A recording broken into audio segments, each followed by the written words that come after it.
आपण पाहत आहात लोकधारा मराठी न्यूज, आवाज जनतेच्या हक्कासाठी।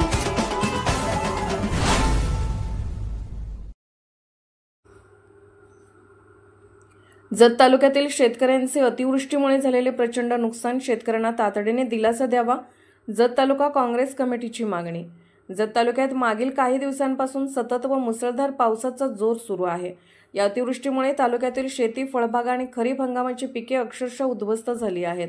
शेतकऱ्यांच्या उपजीविकेचा मुख्य आधार असलेली शेती पाण्याखाली गेल्याने मोठ्या प्रमाणावर हानी झाली असून शेतकऱ्याचं सर्वस्व नेस्तनाबूत झालं आहे। द्राक्ष, डाळिंब यासारख्या नगदी फळबागा सलग पावसामुळे जलमय होऊन पूर्णपणे नष्ट झाल्या आहेत। या बागांच्या लागवडीसाठी शेतकऱ्यांनी बँकांकडून कर्ज काढून मोठ्या प्रमाणावर खर्च केला होता, मात्र झालेल्या अतिवृष्टीमुळे हे सर्व कष्ट वाया गेले असून त्यांच्यावर आर्थिक संकट कोसळले आहे। खरीप हंगामातील मका, तूर, बाजरी, भुईमूग इतर पिके पाण्याखाली गेल्याने शेतकऱ्यांचा हंगाम कोरडाच गेला आहे। इतकेच नव्हे तर शेतजमिनीत पाणी साचल्याने पुढील हंगामावर देखील प्रतिकूल परिणाम होणार असल्याची भीती आहे।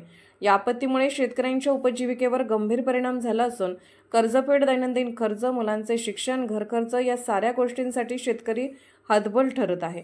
परिस्थिती बिकट झाली आहे की शेतकरी आत्महत्ये वळण्याची शक्यता नाकारता येत नाही। शेतकऱ्याच्या मनातील सरकारवरील विश्वास डळमळीत होत असून ग्रामीण भागात सामाजिक अस्थिरता निर्माण होण्याची भीती व्यक्त केली जात आहे। या पार्श्वभूमीवर जत तालुका काँग्रेस कमिटीच्या वतीने माननीय जिल्हाधिकारी यांना निवेदन देण्यात आले असून शेतकऱ्याच्या झालेल्या प्रचंड नुकसानीबाबत तातडीने उपाययोजना कराव्यात अशी ठाम मागणी करण्यात आली आहे। या निवेदनात पुढील महत्त्वाच्या मागण्या करण्यात आल्या आहेत। जत तालुक्यातील सर्व गावांमध्ये तातडीने व वस्तुनिष्ठ पद्धतीने पिकांचे पंचनामे करावेत। पंचनाम्यामध्ये फक्त पिकेच नव्हे तर फळबागा, विहिरी, शेती मालमत्ता व जमिनीच्या सुपीकतेवर झालेल्या हानीची नोंद करावी। शेतकऱ्यांना झालेल्या प्रचंड नुकसानीबाबत न्याय व त्वरित सरसकट नुकसान भरपाई देण्यात यावी। बँकांकडून घेतलेल्या कर्जावरील हप्त्यांना मुदतवाढ देऊन शेतकऱ्यांना दिलासा द्यावा। आपत्तीग्रस्त शेतकऱ्यांना तातडीने शासकीय मदत जसे की अन्नधान्य, बियाणे व शेतीसाठी आवश्यक 50,000 रुपये अनुदान उपलब्ध करून द्यावे। कर्नाटक सरकारने द्राक्ष पिकास एकरी 71,000 रुपये नुकसान भरपाई जाहीर केली आहे।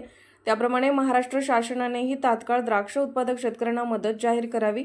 जत तालुक्यातील शेतकरी वर्ग आज हवालदिवाल स्थितीत आहे। त्याचा विश्वास पुन्हा निर्माण करण्यासाठी व त्यांच्या उपजीविकेचे रक्षण करण्यासाठी सरकारने पुढाकार घेणे अत्यावश्यक आहे, अन्यथा परिस्थिती हाताबाहेर जाऊ शकते। जत तालुका काँग्रेस कमिटीच्या वतीने प्रशासनाने या निवेदनाची गांभीर्याने दखल घेऊन शेतकऱ्याच्या आयुष्यात निर्माण झालेला अंधार दूर करण्यासाठी तातडीची कार्यवाही करावी अशी ठाम मागणी करण्यात आली आहे। तालुक्यातले सगळे आलेले प्रिंट मीडिया आणि इलेक्ट्रॉनिक मीडियांचं या निमित्तानं मी स्वागत करतो। आणि जत तालुक्यात गेल्या 15 दिवसापासून मोठ्या प्रमाणावर आज अतिवृष्टी पाऊस पडतोय आणि या तालुक्यातल्या खरं तर हा तालुका दुष्काळी तालुका म्हणून ओळखला जातो, पण आता परिस्थिती या तालुक्यात पावसानं मोठ्या प्रमाणावर या शेतकऱ्यांचं नुकसान मोठ्या प्रमाणावर झालेलं आहे। खास करून पूर्व भाग, त्याचबरोबर दक्षिण भाग आणि उत्तर भाग या भागात मोठ्या प्रमाणावर नुकसान झाले।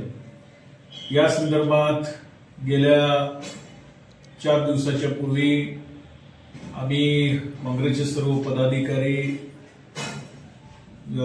प्रत्येक गावात जाऊन दौरा केला।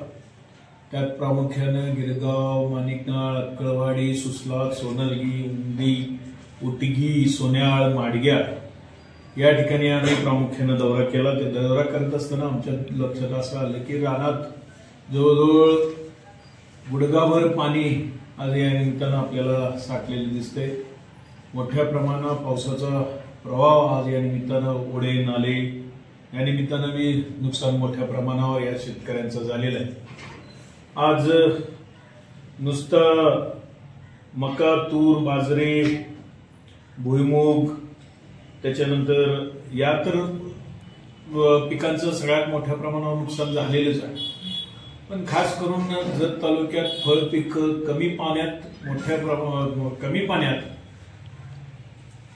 फळपीक घेण्याची परंपरा आहे। त्यानुसार या शेतकऱ्यांच्या द्राक्षे, डाळिंब या सुद्धा फळपिकाचं मोठ्या प्रमाणावर या ठिकाणी नुकसान झालेलं दिसतं। आज कृषी विभाग असू दे, प्रशासनातला प्रांत विभाग, तहसीलदार, अप्पर तहसीलदार यांच्यावर वेळोवेळी पाठपुरावा करून गेली 2 दिवस झालं पंचनामे चालू केलेले आहेत.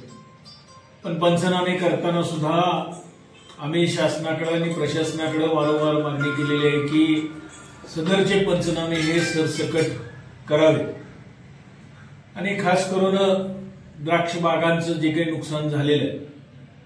पण द्राक्ष बागांचं जे ऑक्टोबर छाटणी झाली त्यात ज्या शेतकऱ्यांनी मोठ्या प्रमाणात ते पीक धरलं, आज हे पाणी उभारल्यामुळं त्यांची त्या पिकाची वाढ खुंटलेली आहे आणि म्हणून आम्ही खास करून याची मागणी आहे की आमची द्राक्ष पिकाला सुद्धा त्याच्यात समाविष्ट करून घ्यावं आणि हे पंचनामे करताना सरसकट करावं आणि सरळ ह्याच्यात सगळ्यांना भरपाई सरसकट मिळाली पाहिजे, ही आमची खास करून मागणी.